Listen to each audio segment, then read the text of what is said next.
কুন্তলার phone ধরে রুডির কণ্ঠ পেয়ে চমকে উঠল সোনা। রুডি যে আসলেই মরেনি, বেঁচে আছে, সবটাই জানতে পারল সোনা।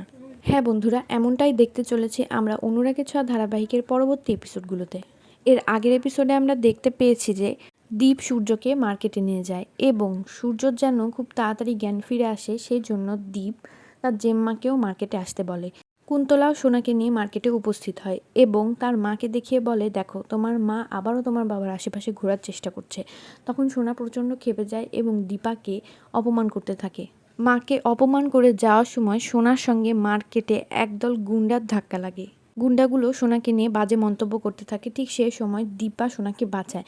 এক পর্যায়ে গুন্ডাগুলো দীপাকে ধাক্কা দিয়ে মাটিতে ফেলে দেয়। ঠিক সেই সময় সূর্য সেখানে উপস্থিত হয় এবং সূর্য সেই গুন্ডাগুলোকে বুঝিয়ে দেয় যে এরা আমার পরিবার, আমার পরিবারের দিকে চোখ তুলে তাকালে আমার থেকে খারাপ কেউ হবে না। তারপরে গুন্ডাগুলো চলে যায় এবং সোনার কাছে সূর্য গিয়ে বলে, মা তোর কোনো সমস্যা হয়নি তো, তোর কোথাও লাগেনি তো? তখন সোনা আবারও তার মাকেই দোষারোপ করতে থাকে এবং রেগে সেখান থেকে বেরিয়ে পড়ে।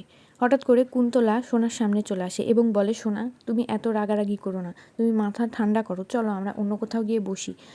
কথা বলে সোনাকে নিয়ে কুন্তলা অন্য কোথাও চলে যায়। কুন্তলা সোনাকে বসিয়ে রেখে বলে, সোনা তুমি এখানে বসো, আমি তোমার জন্য পানি নিয়ে আসছি। এই বলে কুন্তলা তার ব্যাগটাও সোনার পাশেই রেখে চলে যায়। হঠাৎ করে কুন্তলার ফোনে ফোন আসে। সোনা প্রথম ফোনটা ধরছিল না, কিন্তু 2-3 বার বাজার পর ফোনটা সোনা ধরতে বাধ্য হয়। কিন্তু ফোনটা ধরেই সোনা চমকে ওঠে, কারণ সেই ফোনে রুডি ফোন করেছিল এবং ফোন ধরেই রুডি বলা শুরু করেছে, মম তুমি কোথায় আছো, আমাকে আর কত এভাবে নাটক করে থাকতে হবে। এই কথা সম্পূর্ণ শুনতে পায় সোনা। রুডির কণ্ঠ শুনে সোনার হাত থেকে ফোনটা পড়ে যায়। সোনা খুব ভালো মতোই বুঝতে পারে, না এটা রুডিরই কণ্ঠ, রুডি এখনো মরেনি, তার মানে এরা আবারও আমার সঙ্গে নাটক করছে।